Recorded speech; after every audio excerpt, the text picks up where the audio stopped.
Assalamualaikum warahmatullahi wabarakatuh. Waalaikumsalam warahmatullahi wabarakatuh. Alhamdulillahi rabbil alamin. Wabihi nasta'inu ala umurid dunya waddin. Ashhadu an la ilaha illallah wa ashhadu anna sayyidana wa habibana Muhammad sallallahu alaihi wasallam Rasulullah sayyidul awwalina wal akhirin sahadatan tunjina min yaumina hadza ila yaumiddin. La haula wa la quwwata illa billahil aliyil azim. Amma ba'du faqad qala Allah Ta'ala fil Qur'anil Karim. Bismillahirrahmanirrahim. Wa nabluukum bisyarri wal khair. Kaum muslimin dan kaum muslimat rahimakumullah. Kita panjatkan puji dan syukur kehadirat Allah Azza wa Jalla, yang atas limpahan karunia rahmat, taufik serta hidayahnya kita telah dijadikan sebagai hambanya, sebagai makhluk dan ciptaannya yang terbaik, makhluk dan ciptaannya yang bergelar khalifatullah, makhluk dan ciptaannya yang mempunyai pangkat sebagai wakil-wakil Allah untuk menata alam jagat raya ini supaya bisa berkembang sesuai dengan kehendak Allah Subhanahu wa ta'ala. Saudara-saudara kaum muslimin dan kaum muslimat yang berbahagia, agar sebagai khalifatullah kita betul-betul bisa bertindak dan bisa bersikap sesuai dengan kehendak Allah, maka hendaknya kita harus tahu tentang rahasia-rahasia terhadap ciptaan-ciptaan Allah Subhanahu wa ta'ala. Seperti kita lihat bersama, seperti kita lihat dan kita rasakan bersama, bahwa Allah telah menciptakan alam dan jagat raya ini jodoh-jodoh. Ada siang, ada malam, ada sedih, ada senang, ada menangis, ada tertawa, ada kaya, ada miskin, ada laki, ada perempuan, banci kagak ada tempatnya. Saudara-saudara, Allah jadikan segala ciptaannya di dunia ini jodoh-jodoh. Termasuk Allah jadikan keadaan umat manusia ini. Kadang-kadang kita senang, kadang-kadang kita sedih. Sebagai orang yang beriman, kita harus mempunyai satu pedoman hidup. Agar bagaimana kalau seandainya kita senang, jangan melampaui batas kesenangan itu. Agar kalaupun kita sedih, jangan terlalu hancur, jangan terlalu melampaui batas kehancuran itu, sehingga terjadi satu broken heart, terjadi patah hati, yang akhirnya dinyatakan dalam firman Allah. A'udzu billahi minasy syaithanir rajim. Bismillahirrahmanirrahim. Wala tay'asu min rauhillah. Innahu la yay'asu min rauhillahi illal qaumul kafirun. Allah menyatakan dalam firman-Nya, wala tay'asu, dan jangan sekali-kali kalian seperti tainya asu. Tainya asu itu kotoran anjing. Kok yo pas loh, heran saya itu ya. Makna yang sebenarnya bukan itu. Wala tay'asu, dan jangan sekali-kali kalian itu berputus asa. Mirrauhillahi, dari nikmat-nikmat Allah, dari ujian-ujian Allah. Mengapa? Innahu, sesungguhnya la yai'asu, tidak akan berputus asa, mirrauhillahi, dari ujian-ujian Allah subhanahu wa ta'ala, illal qaumul kafirun, kecuali yang selalu berputus asa itu ialah mereka-mereka orang-orang kafir, orang-orang yang tertutup mata hatinya. Saudara-saudara sekalian, ini perlu kami ingatkan, karena terus terang saja dengan berpacunya dunia teknologi di tengah-tengah kehidupan masyarakat ini, ternyata akan membawa satu dampak negatif, di mana banyak di antara para remaja, banyak di antara para pemuda yang matinya itu mati bunuh diri. Begitu murahnya bunuh diri, begitu gampangnya mereka bunuh diri. Hanya soal tidak lulus ujian bunuh diri, hanya soal patah hati dengan seorang kekasihnya. Kemarin dia baru datang memuji-muji setinggi langit. Kemarin kau masih datang dengan berkata bahwa beribu-ribu bintang di langit, hanya satu yang bercahaya. Beribu-ribu wanita yang cantik, hanya satu yang aku cinta. Hanya engkau wahai sayangku. Tapi mengapa hari ini kau datang? Bukan kau lagi yang datang, tapi secari kertas dengan bertuliskan selamat berpisah untuk selamanya.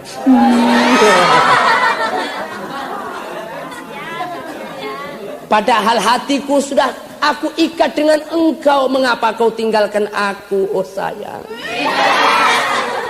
Akhirnya kalau begini caranya, daripada aku tidak mendapatkan kasih dan sayangmu, lebih baik aku mendapatkan kasih dan sayang baygon. Akhirnya minum baygon sayang, terus kelepak mati dia, saudara-saudara. Mereka menganggap bahwa setelah mati usailah semua urusan, padahal tidak. Jangan dianggap setelah mati kemudian selesai urusan, tidak, saudara.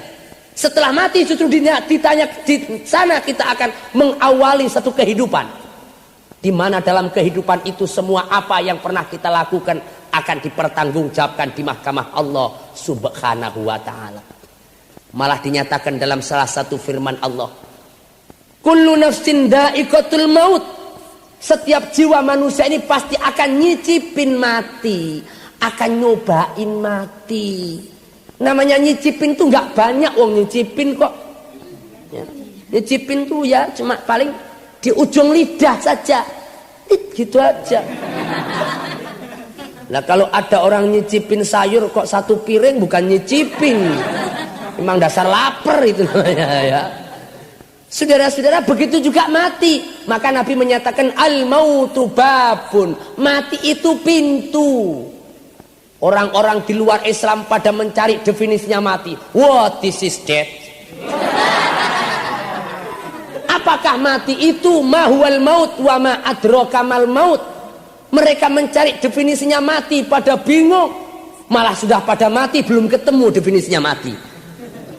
Tapi Nabi Rasulullah, baginda junjungan kita Nabi besar Muhammad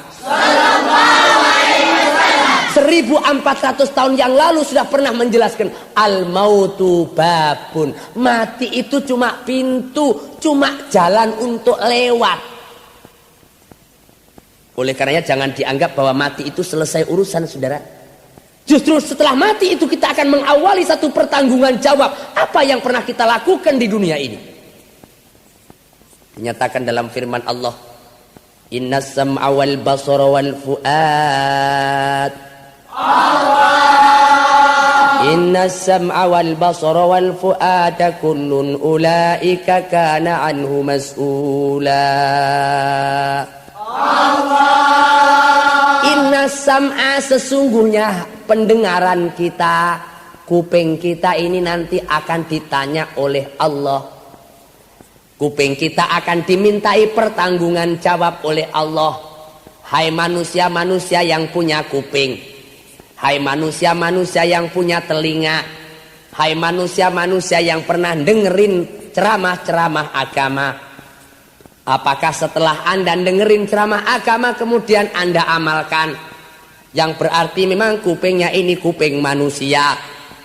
Ataukah setelah Anda mendengerin ceramah, Anda dengerin ngaji, Anda dengerin nasihat-nasihat diniyah, dengerinnya jalan terus tapi maksiat juga jalan terus? Kalau orang yang dengerin ngaji jalan terus tapi maksiat jalan terus, itu kupingnya bukan kuping manusia, tapi kupingnya kuping penggorengan. Kupingnya kuping wajan. Lolos terus bablas saya. Ya. Masuk dari kuping kanan, keluar dari kuping kiri. Itu namanya lolos terus. Sami'na wa asoina. Orang-orang yang seperti ini justru akan menerima satu azab yang lebih berat nanti. Mereka tahu kalau sholat wajib tapi tidak mau sholat. Mereka tahu kalau zakat itu wajib tapi tidak mau zakat. Mereka tahu kalau belajar ilmu agama itu wajib. Belajar ilmu tauhid itu wajib. Belajar ilmu fikih itu wajib tapi tidak mau belajar. Orang yang seperti ini nanti yang akan dianggap sami'na wa asoina. Dalam salah satu syair dikatakan, wa kullu man bi ilmihi lam ya'malan mu'adzabun min qabli ubatil wasan.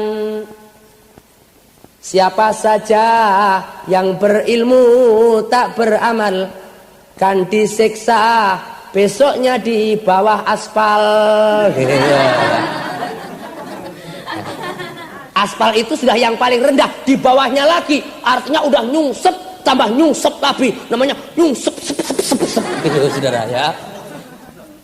Itu orang yang punya ilmu tapi tidak diamalkan, ngerti terhadap ajaran-ajaran Allah tapi tidak mau mengamalkan. Sebenarnya saudara-saudara, kita ini banyak yang sudah alim sebenarnya, yang sudah ngaji bertahun-tahun tapi mengamalkannya ini yang sulit. Ini kuping ya, soal kuping ini. Oleh karenanya hati-hati kuping kita ini saudara ya. Termasuk kuping-kuping yang suka dengerin, yang suka dengerin kalau ada orang rasanin orang lain. Nah ini nanti juga dimintai pertanggungan jawab oleh Allah. Kamu dulu dengerin ini, waktu diajak ngerasanin orang mapan aja kupingnya ini. Ya. Apalagi kalau sudah diomongin,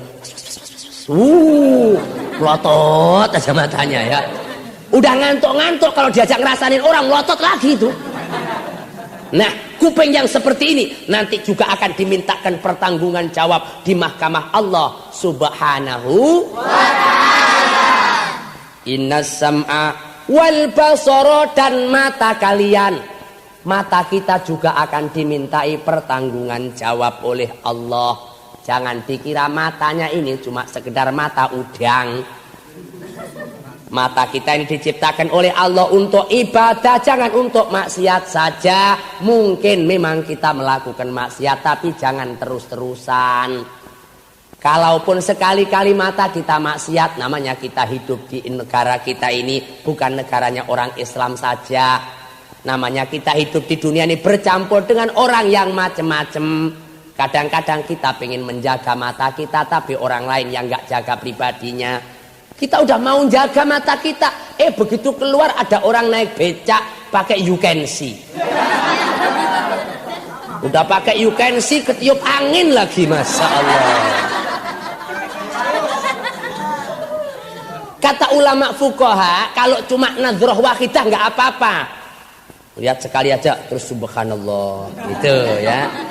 Jangan kok sekali alhamdulillah, itu jangan. Ya. Walaupun sekali kalau panjang juga dosa itu ya. Apalagi sekali panjang terus balik lagi, wah nggak dicetak malaikat udah untung ya. Wal basara, mata ini, mata-mata lo ini lihat semuanya tuh ya. Nanti mata kita juga akan dimintakan pertanggungan jawab oleh Allah, termasuk sejauh mana mata kita ini melihat ayat-ayat Allah yang tertulis di dalam satu lembaran mushaf yang bernama Al-Quranul Karim. Ini mata kita akan dimintai pertanggungan jawab, jangan dianggap tidak.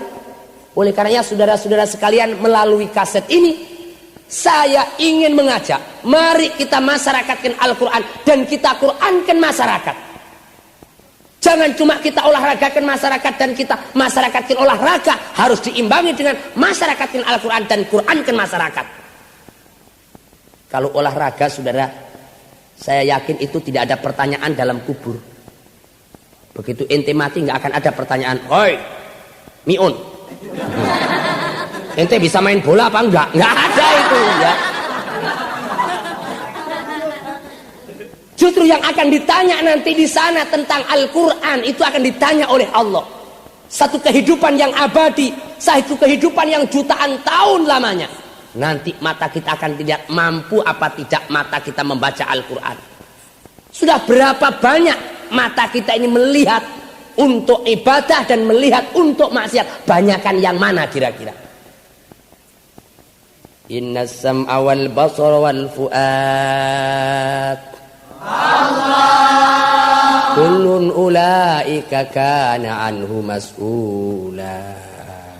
Allah. Pendengaran kita dan penglihatan kita, ucapan kita, mulut kita ini, subhanallah, mulut kita ini saudara, mulut kita ini juga nanti akan dipertanggungjawabkan di mahkamah Allah. Di dalam surat Yasin sendiri dinyatakan itu. Nanti semua anggota tubuh kita termasuk mulut kita ditanya, banyakan mana kira-kira mulut ini untuk ibadah sama untuk ngomel, banyakan mana ini? Mulut ini untuk berbohong, untuk ibadah, banyakan mana? Mulut ini untuk berdosa sama untuk ibadah, banyakan mana? Mulut ini untuk marah sama untuk nasihat, banyakan mana? Akan diperhitungkan di mahkamah Allah nanti. Oleh karenanya Al-Quran memberikan satu garis. Waqulu qawlan ma'rufa. Dan ucapkan oleh kamu sekalian ucapan-ucapan yang ma'ruf, ucapan-ucapan yang diridhoi oleh Allah, ucapan-ucapan yang sesuai dengan garis Al-Quran. Malah kata Nabi, soal mulut ini menjadi dimensi daripada iman. Orang itu beriman atau tidak itu dilihat mulutnya.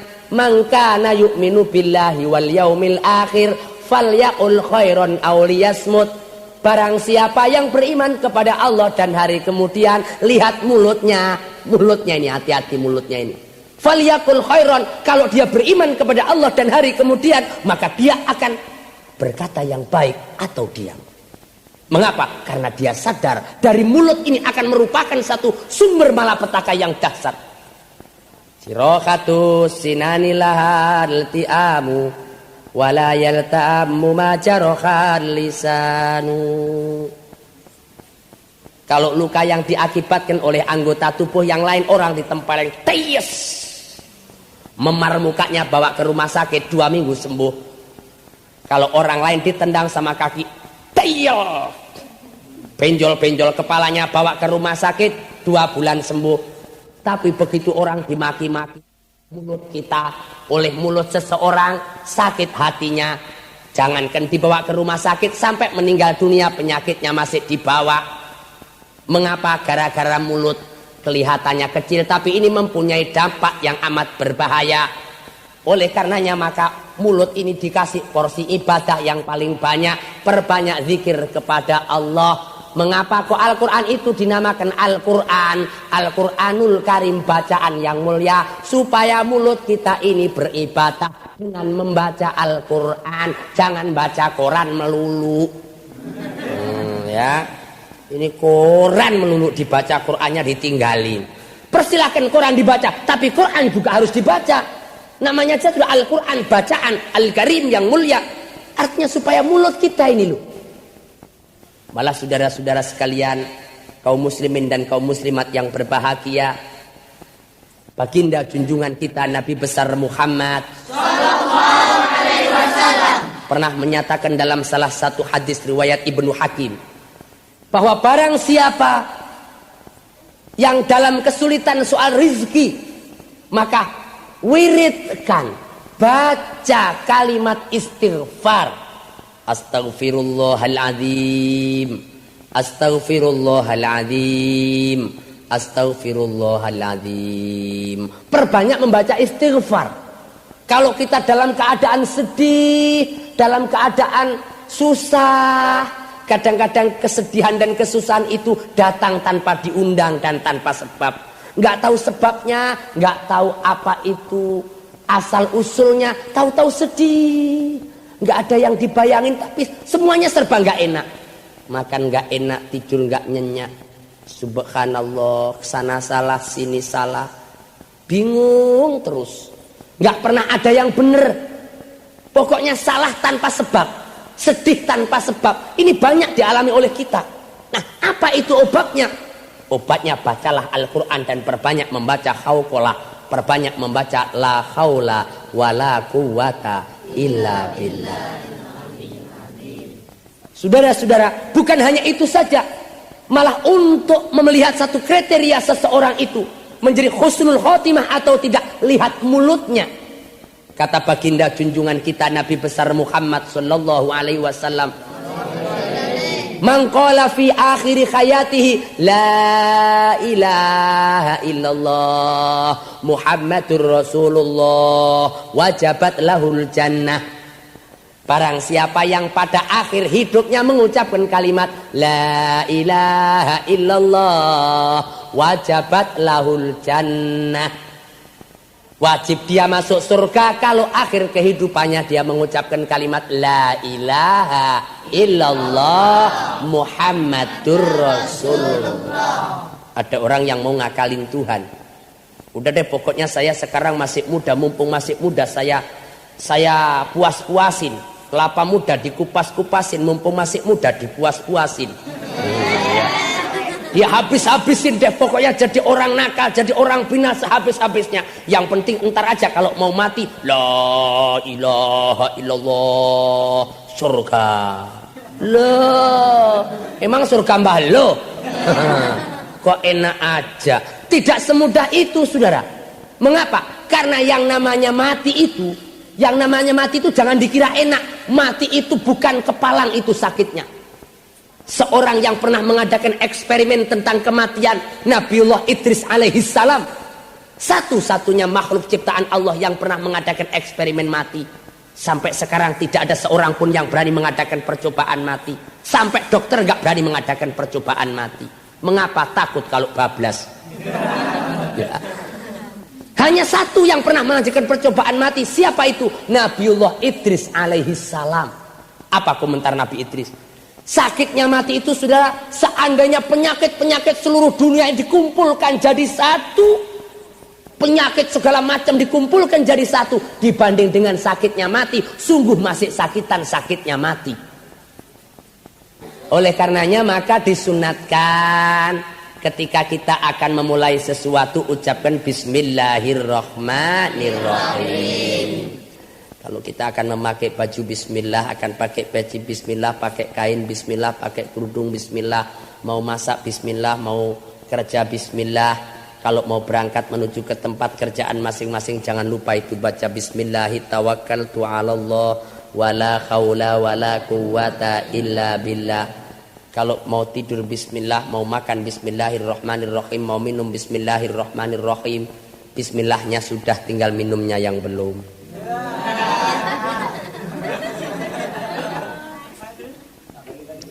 Alhamdulillahi Rabbil Alamin. Setelah kita mengerjakan sesuatu, ucapkan Alhamdulillahi Rabbil Alamin. Ketika kita mendapatkan sesuatu yang menyedihkan, kita ucapkan Inna lillahi wa inna ilaihi raji'un. Ketika kita melihat sesuatu yang indah, elok, molek dan luar biasa, ucapkan Subhanallah walhamdulillah wa la ilaha illallah wallahu akbar la haula wa la quwata illa billahil aliyil azim. Tapi sayang, di antara umat Islam masih banyak yang mulutnya belum islami. Mereka melihat sesuatu yang indah, molek dan menawan, tidak mengucapkan innalillah, tidak mengucapkan subhanallah walhamdulillah wa la ilaha illallah wallahu akbar, tapi malah nyebut-nyebut cicak. Sesuatu yang indah. Kadang-kadang malah ada yang sialan banget. Begitu melihat sesuatu yang bagus, indah, luar biasa, malah buset. Ya Allah. Lah kok buset? mestinya ucapkan subhanallah walhamdulillah wala ilaha illallah wallahu akbar la haula wala quwata illa billahil aliyil alim. Saudara-saudara kaum muslimin dan kaum muslimat rahimakumullah, ini merupakan satu ajaran yang sungguh menggembirakan kepada umat manusia. Mengapa? Karena di sini terletak satu nilai di mana umat manusia akan diatur, ditata supaya jangan sampai melampaui batas. Kalaupun senang jangan melampaui batas, kalaupun sedih jangan melampaui batas. Kalau kita mendapatkan kesenangan, kesenangan itu nanti akan dituntut oleh Allah. Mampu nggak kira-kira Anda dengan kesenangan itu mensyukuri nikmat yang Allah berikan kepada Anda? La in syakartum la azidannakum. Dan apabila kalian mampu mensyukuri karunia nikmat yang Allah berikan kepada kalian, maka Allah akan tambahkan semua nikmat itu. Tapi wala in kafartum inna adzabi lasyadid. Dan apabila kalian tidak mampu mensyukuri nikmat, kalian menjadi orang yang kufur, yang tertutup mata hatinya, tidak mampu mensyukuri nikmat itu, maka sungguh siksaanku, siksaan Allah Subhanahu wa taala teramat pedih. Mengapa? Artinya nanti di mahkamah Allah semua nikmat yang Allah berikan kepada kita ini akan dipertanggungjawabkan. Saudara-saudara sekalian, dan apabila kita tengok ucapan-ucapan yang selalu kita ucapkan dalam upaya melatih mulut kita, karena mulut kita nanti juga akan dipertanggungjawabkan di mahkamah Allah, sungguh merupakan ucapan yang sangat indah dan sangat menawan. Betapa tidak, kalau kita akan mengawali sesuatu, kita baca Bismillahirrahmanirrahim. Artinya apa? Artinya kalau Anda mau masak, maka Anda niatkan, aku masak ini atas nama Allah yang Maha Rahman dan Maha Rahim. Atas nama Allah Anda masak. Oleh karenanya jangan sembarang masak. Jagalah sebaik-baiknya, karena Anda masak atas nama Allah. Mengapa kok atas nama Allah? Iya, karena pada hakikatnya masakku ini ibadah karena Allah. Aku masak untuk suamiku tercinta. Untuk anakku tercinta, ini juga karena Allah, bukan karena apa-apa. Kalau cuma masak karena suami aja, Allah nggak sudi aku. Apalagi kalau suaminya baru marah, ya. Kalau suaminya baru marah, udah enak, dia nggak mau masakin dah. Tapi karena semata-mata karena Allah, walaupun suaminya marah, suaminya jengkel, aku tetap masak yang enak-enak, semata-mata karena Allah, gitu ya. Tapi kalau karena suami, aku masak karena suami, begitu suaminya jengkel, marah-marah, apaan lo? Gua masakin enak-enak masih marah-marah, sekarang gua masakin cabai semua aja lo. Begitu suaminya makan kepedesan, ya. Itu kalau masaknya karena suami doang. Jadi Bismillahirrahmanirrahim, atas nama Allah yang Maha Rahman dan Maha Rahim. Kalau Anda pakai kerudung, itu atas nama Allah. Aku pakai kerudung sekarang ini atas nama Allah yang Maha Rahman dan Rahim. Mengapa? Karena aku pakai kerudung ini dalam rangka ibadah. Ibadahnya bagaimana? Ibadahnya Allah menghendaki supaya wanita ini tertutup auratnya. Karena itu kalau pakai kerudung dengan Bismillahirrahmanirrahim, tertutuplah aurat itu. Kalau pakai kerudung dengan atas nama Allah yang Maha Rahman dan Rahim, maka tentu pakai kerudungnya juga sesuai dengan apa yang dikehendaki oleh Allah, yaitu menutup aurat. Tetapi kalau tutup kerudungnya itu hanya sekedar pantas-pantas kerudung, tidak atas nama Allah, ya kadang-kadang kerudungnya simbawa, tapi ya paling cuma disampirin di sini doang. Untuk hiasan aja, nggak tahu rambutnya kemana, nggak mau kerudungnya kemana. Malah kadang-kadang ada yang sudah pakai baju ibu-ibu, mestinya pakai baju Bismillahirrahmanirrahim, karena atas nama Allah maka nutup sampai di bawah. Ini tapi karena tidak atas nama Allah pakainya baju, hanya karena mode, maka udah baju rapat-rapat di bawah dibelak di miringannya sini. Akhirnya kalau pas dia nggak jalan rapet, begitu pas jalan biak, begitu diem rapet lagi, jalan lagi biak lagi. Kalau pas diem surga, pas biak neraka. Biak iem. Akhirnya terjadi surga neraka. Kata anak-anak yang lihat, Kalau pas diem subhanallah, pas biak alhamdulillah. Itu saudara-saudara kalau pakai bajunya tidak atas nama Allah. Tapi kalau atas nama Allah, maka semuanya dilakukan sesuai dengan ajaran dan kehendak Allah subhanahu wa ta'ala. Bukan hanya itu saja, subhanallah, kalimat bismillahirrahmanirrahim ini indah betul saudara. Bismillahirrahmanirrahim. Kita melaksanakan sesuatu apapun atas nama Allah yang Maha Rahman dan Rahim. Kita jalan bismillahirrahmanirrahim. Kalau bapak-bapak mau kerja bismillahirrahmanirrahim atas nama Allah yang Maha Rahman dan Rahim. Allah yang Maha Kasih dan Sayang, kita bisa berjalan dengan kaki kita. Kaki kita bisa sehat. Siapa yang memberi kesehatan? Hanyalah Allah. Apakah ente pernah minta kesehatan kepada Allah? Saya rasa tidak. Tapi Allah kasih terus kesehatan. Kadang-kadang sakit sebentar aja, sehatnya bertahun-tahun, sakit seminggu aja marah-marah sama Tuhan. Ini namanya orang sayur nangka biji kemiri, tua bangka kagak tahu diri. Itu saudara-saudara ya. Bismillahirrahmanirrahim itu menyadarkan kita betapa apa yang kita miliki, apa yang kita kerjakan, semuanya adalah berkat rahmat Allah subhanahu wa ta'ala. Kalau kita mau membaca buku bismillahirrahmanirrahim atas nama Allah yang Maha Rahman Rahim, mengapa? Karena baca buku kita dalam rangka ibadah.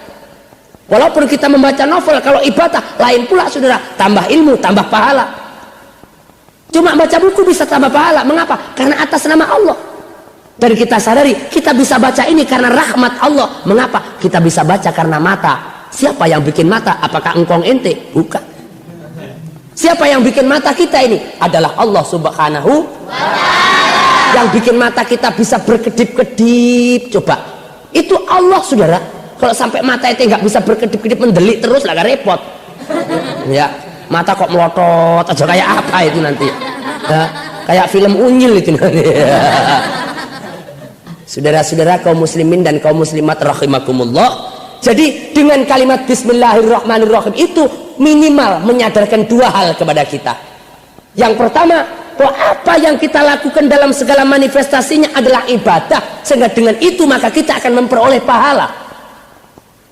Dengan membaca kita memperoleh pahala, dengan pakai baju kita memperoleh pahala, dengan Anda masak kita memperoleh pahala, dengan Anda belajar memperoleh pahala, dengan berangkat ke sawah memperoleh pahala, berangkat ke kantor memperoleh pahala, berangkat ke pasar memperoleh pahala, mau nyangkul memperoleh pahala, mau apa saja pahala, pahala, pahala, pahala. Maka sesuailah dengan apa yang difirmankan oleh Allah. Wa ma khalaqtul jinna wal insa illa wa ma khalaqtul jinna wal insa illa liya'budun. Dan aku tidak ciptakan jin dan manusia. Allah tidak ciptakan jin dan manusia ini, kita termasuk manusia, kecuali agar manusia itu ibadah kepada Allah. Artinya semua hidup kita ini, mulai mata kita melotot pagi hari sampai nanti tidur malam hari, sampai melotot lagi pagi hari lagi, semuanya hendaknya ibadah. Sampai tidur-tidurnya ibadah. Oleh karenanya kalau kita akan tidur juga jangan lupa membaca bismillahirrahmanirrahim. Dengan bismillahirrahmanirrahim mengingatkan kita, menyadarkan kita agar semua langkah dan perbuatan kita, semua ucapan kita jadi ibadah. Kalau sudah nilai ibadah, nilai pahala. Kalau nilai pahala, nilai surga. Apa enggak enak saudara-saudara? Coba. Itulah di sini letaknya ilmu, itu harganya ilmu di sini saudara-saudara. Hanya ilmu tentang bismillah saja akan berbeda jauh apa yang kita peroleh dan apa yang kita miliki. Belum dengan kalimat alhamdulillah, ketika kita selesai mengerjakan sesuatu ucapkan alhamdulillah. Disinilah alil istighraq. Alhamdulillah, segala puji itu lillahi, bagi Allah. Artinya kalau kita memuji seseorang, itu yang kita puji bukan orang itu tapi Allah. Begitu juga kalau kita dipuji oleh Allah. Kalau kita dipuji oleh manusia, bukan kita yang dipuji, hakikatnya mereka memuji kepada Allah. Mengapa? Karena alhamdu, segala puji itu bagi Allah. Alhamdu di sini mempunyai satu arti lil istighraq, bahwa semua puji yang 4, ada pujian dari Allah kepada Allah, itu hakikatnya memang untuk Allah. Ada pujian dari Allah kepada manusia, seperti Allah memuji Rasulullah, wa innaka la'ala khuluqin azim. Itu pada hakikatnya bukan memuji kepada Nabi Muhammad saja, tapi memuji kepada Allah. Ada pujian dari manusia kepada manusia. Seorang pria bertemu dengan seorang wanita, dia puji kepada wanita ini. Apa katanya? Begitu aku melihat wajahmu,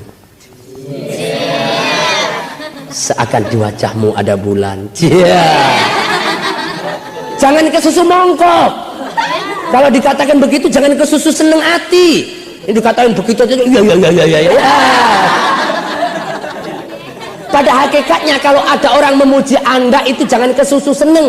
Apalagi ada pepatah Arab mengatakan bahwa orang man mattaha amamal mamduh faka'annama qatalah.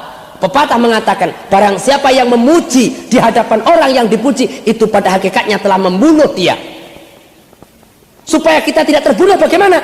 Kalau kita dipuji oleh seseorang, katakan dia sebenarnya tidak memuji aku tapi memuji Allah, sehingga kita walaupun dipuji tetap tenang-tenang. Aku tidak hanyut dengan pujianmu sayang. Gitu saudara-saudara sekalian. Ya, mengapa kita sadar alhamdulillahirabbil alamin. Segala puji itu pada hakikatnya bukan untuk manusia, kembali kepada Allah. Begitu juga kalau manusia memuji kepada Allah, kembalinya juga kepada Allah. Namanya puji minal hudus ilal qadim. Mafhum mukhalafahnya, kalau pujian yang datang dari manusia kepada manusia itu pada hakikatnya pujian kepada Allah. Maka kalau ada manusia menghina kepada manusia yang lain, itu pada hakikatnya bukan menghina manusia itu, menghina kepada Allah subhanahu wa ta'ala. Maka Allah menyatakan dalam Al-Quran, kita tidak diperbolehkan untuk menghina kepada orang lain. Siapa tahu justru yang dihina itu lebih baik dari yang menghina. Kita nggak boleh menghina. Jangankan menghina dalam arti fisik, menghina dalam arti nama aja nggak boleh kok. Kita pakai panggilan nama, lakop, julukan, nggak boleh. Ada orang jidatnya agak mancung, namanya Muhammad, ya, terus dipanggil Mat Bonong misalnya, ya. Itu nggak boleh itu saudara, ya. Mengapa? Karena pada hakikatnya penghinaan kepada manusia lain itu sebenarnya bukan penghinaan kepada Allah subhanahu wa ta'ala. Bukan hanya itu saja, dengan ucapan alhamdulillahirabbil alamin, itu pada hakikatnya kita diajarin etika oleh Allah, diajarin akhlak oleh Allah. Sukalah memuji kepada kawan, jangan suka mencaci kepada orang lain. Apalagi kalau kita menjadi seorang pemimpin, saudara.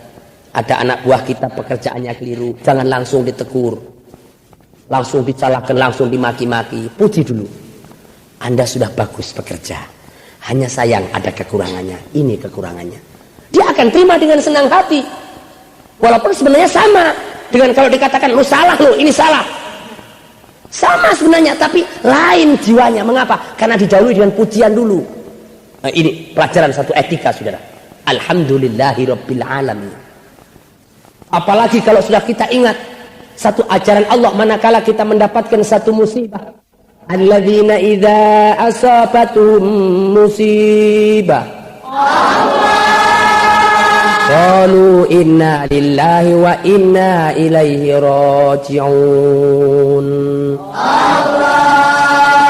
Mereka-mereka yang tertimpa musibah, orang-orang sabar yang menjadi kekasih Allah, itu apabila tertimpa musibah, mulai dari musibah yang kecil sampai yang gede, mereka akan senantiasa mengucapkan inna lillahi wa inna ilaihi. Kalimatnya cuma pendek, tapi sebenarnya di sini terdapat satu dinamika kehidupan. Mengapa? Dengan kita mengucapkan inna lillahi wa inna ilaihi raji'un, kita mempunyai semangat hidup lagi. Kalau seandainya ada seorang ditinggal mati kekasihnya, misalnya, ya, Dia ucapkan inna lillahi wa inna ilaihi raji'un. Inna lillahi, sesungguhnya kita ini hidup karena Allah. Wa inna ilaihi, sesungguhnya kami ini hidup, ilaihi raji'un, hanya kepadanya kita akan kembali. Kalaupun sekarang kekasihku kembali, tidak apa-apa. Tidak apa-apa, karena toh memang nanti kami juga akan kembali. Memang fitrah manusia hidup untuk kembali, hidup untuk mati, dan mati untuk hidup lagi. Oleh karenanya kalau kekasihnya meninggal, kita sadar, kita tidak akan patah hati, kita tidak frustasi.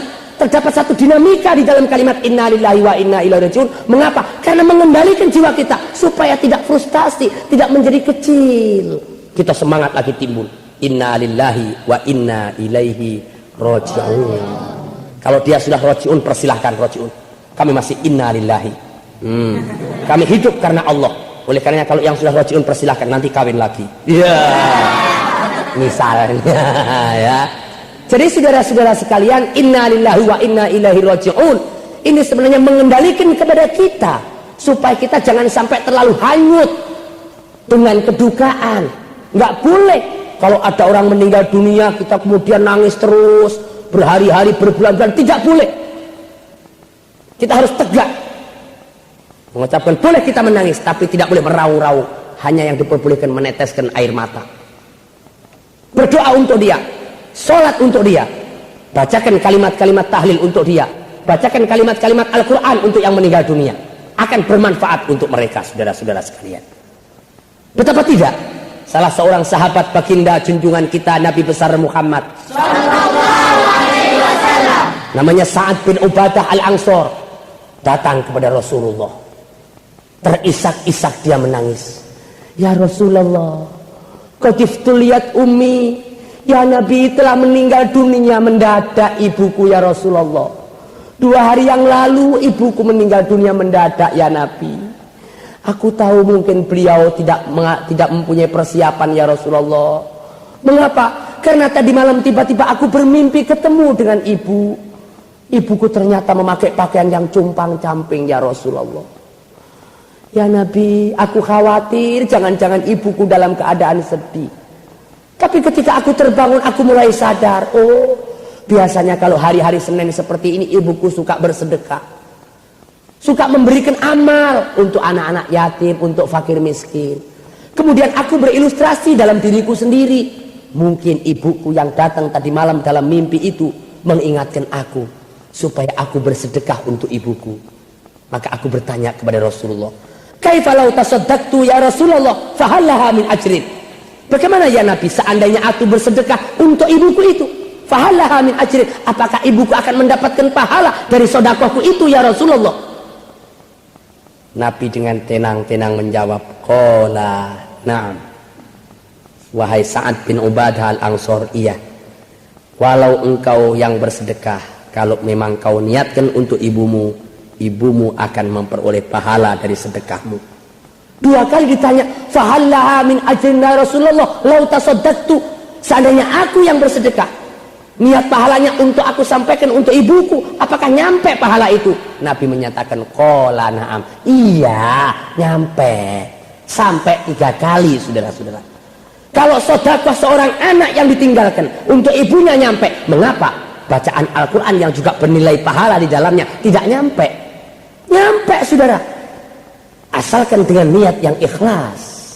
Niat yang ikhlas membaca Al-Quran dengan baik, apalagi yang datang dari bacaan dari mulut anaknya yang soleh dan solehah. Subhanallah, justru itu akan merupakan satu kiriman yang akan membahagiakan untuk orang tuanya yang telah tiada.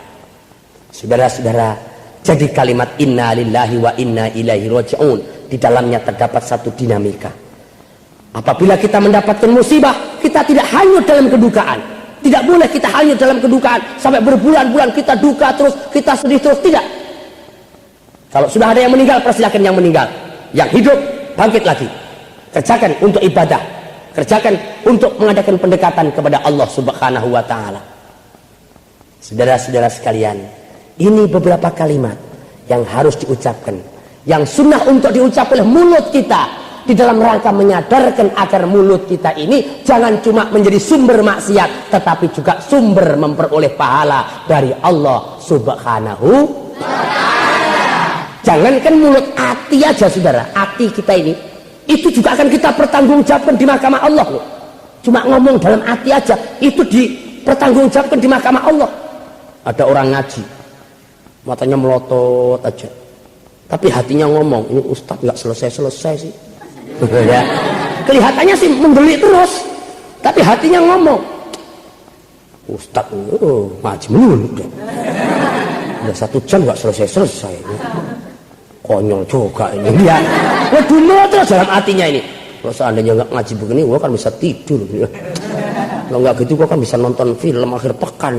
Itu ngomong dalam hatinya ngedumel terus. Hati yang begini nanti juga akan dipertanggungjawabkan di mahkamah Allah. Inna sam'a wal basara wal fuad. Kullu ulaika kana anhu mas'ula. Sesungguhnya anggota tubuh kita, semua yang ada dalam tubuh kita ini nanti akan dipertanggungjawabkan di mahkamah Allah. Oleh karenanya hidup ini adalah ujian, termasuk apa yang kita miliki, harta kita juga ujian. Soal harta ini nanti akan ditanya dengan 2 hal. Yang pertama nanti Allah akan tanya, min ainak tasabtah, hai orang-orang Islam yang telah meninggal dunia, hai orang-orang Islam yang telah berada dalam alam barzah. Allah tanyakan kepada mereka, dari mana harta anda? Min ainak tasabtah. Walaupun anda haji, walaupun anda sholat, walaupun anda zakat, walaupun anda bangun gedung yang indah, tapi kalau rizkinya dari rizki yang haram, rizkinya dari pasang judi, rizkinya dari perbuatan yang diharamkan oleh Allah, maka semua amal perbuatannya ditolak oleh Allah Subhanahu wa ta'ala. Tapi kalau mereka yang melarat, mereka yang miskin, dengan kemiskinannya malah mereka dekat kepada Allah, usahanya tetap berusaha mencari rezeki yang halalan thayyibah wasi'ah.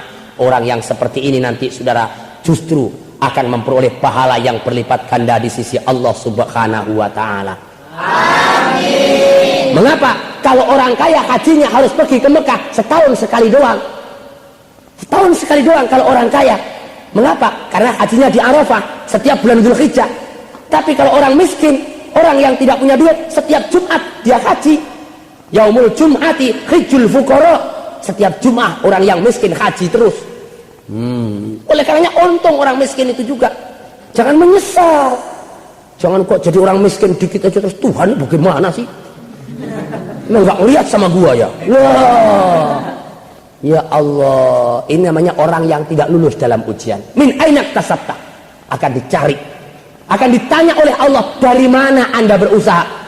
Kalau sampai rezeki kita dari rezeki yang haram, saudara-saudara, jangankan sampai 1 piring, jangankan sampai berhari-hari keluarga kita kasih makan rezeki yang haram, 1 suap makanan haram saja saudara, menurut riwayat Imam At-Tirmidzi, baginda junjungan kita Nabi besar Muhammad sallallahu alaihi wasallam pernah menyatakan 1 suap makanan yang haram masuk dalam perut anak kita, masuk dalam perut kita.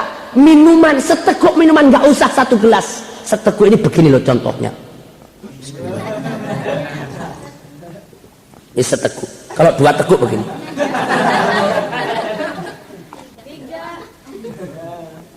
Nah, lumayan.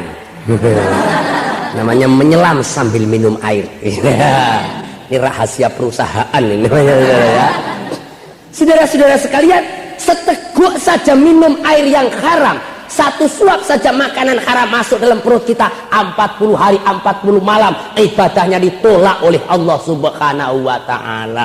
Na'udzubillahi min. Apalagi saudara-saudara kalau sudah makanan haram itu nanti akan menjadi sumber energi dalam diri kita. Lawang makanannya aja makanan haram, pantes kalau kerjaannya tukang pasang kulkas. Ya. Makanannya aja makanan haram, pantes kalau kerjanya tukang nyopet. Bapaknya tukang nyolong, ya pantes kalau anaknya tukang nyopet. Namanya kalau gede kalong, kalau kecil kampret. Bapaknya tukang nyolong, anaknya tukang nyopet, pantes. Saudara-saudara sekalian, Jadi soal rezeki ini, walaupun kita miskin, kita harus sadar bahwa kemiskinan itu sebenarnya adalah ujian yang datang dari Allah Subhanahu wa Ta'ala. Kalau dengan kemiskinan itu kita mampu bertahan untuk selalu mencari rezeki yang halal, justru disitulah letaknya kita akan memperoleh pahala yang berlipat ganda di sisi Allah Subhanahu wa Ta'ala. Begitulah saudara merupakan i'tibar kita. Kalau kita nanti meninggal dunia bawa banyak harta kekayaan, bawa tirkah yang banyak sekali, maka nanti akan ditanya oleh Allah, dari mana yang ini, dari mana yang ini, mobilnya dari mana, rumahnya dari mana, tanahnya dari mana, motornya dari mana, perusahaannya dari mana, dari mana. Kalau ada satu nyangkut yang haram, di sini letaknya kegagalan kita untuk memperoleh kesuksesan kehidupan di hari nanti.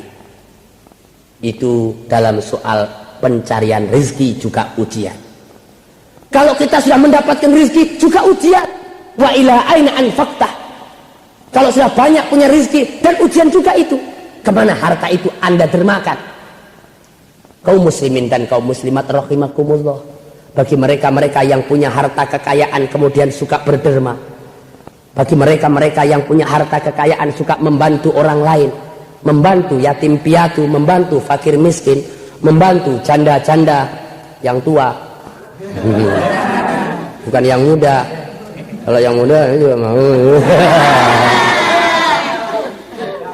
Janda-janda tua yang miskin, mereka-mereka yang punya harta kekayaan kemudian suka membantu orang lain, membantu kepentingan agama Allah, luluslah dalam ujian dan dia akan mudah mempertanggungjawabkan harta kekayaannya. Malah dinyatakan, disinyalir dalam satu hadis baginda junjungan kita Nabi besar Muhammad sallallahu alaihi wasallam, nanti di pintu gerbang surga akan terdapat 4 kelompok. Maksud kami 3 kelompok manusia. Yang pertama kelompok syuhada, sekelompok manusia yang meninggal dunia dengan cucuran darah, dengan mengorbankan jiwa dan raganya untuk memperjuangkan kepentingan agama Allah Subhanahu wa Ta'ala. Kelompok yang kedua disebut kelompok ulama, orang-orang yang tidak akan takut kepada siapapun kecuali hanya takut kepada Allah, sehingga dia akan berkata yang benar walaupun dengan risiko apapun. Di dalam Al-Quran dikatakan, innama yakhshallah, innama yakhshallaha min ibadihi ulama. Sesungguhnya ulama itu hanyalah mereka-mereka yang tidak akan takut kepada siapapun kecuali mereka itu hanya akan takut kepada Allah Subhanahu wa Ta'ala. Kalau ada ulama, kok ulama itu takut kepada perutnya?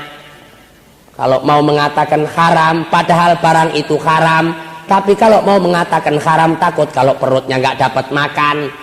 Nanti kalau saya katakan haram, gue nggak dapat duit nanti. Akhirnya yang haram juga dihalalin sama dia. Karena apa? Karena kepentingan perutnya. Itu namanya ulama perut. Ya. Ulama yang benar itu ulama yang tidak akan takut kepada siapapun kecuali hanya takut kepada Allah.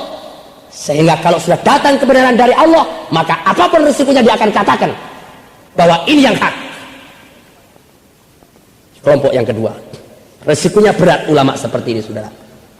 Karena kebanyakan manusia ini banyak yang nggak senang sama kebenaran, sehingga tantangan terhadap ulama yang cinta kebenaran ini terlalu banyak.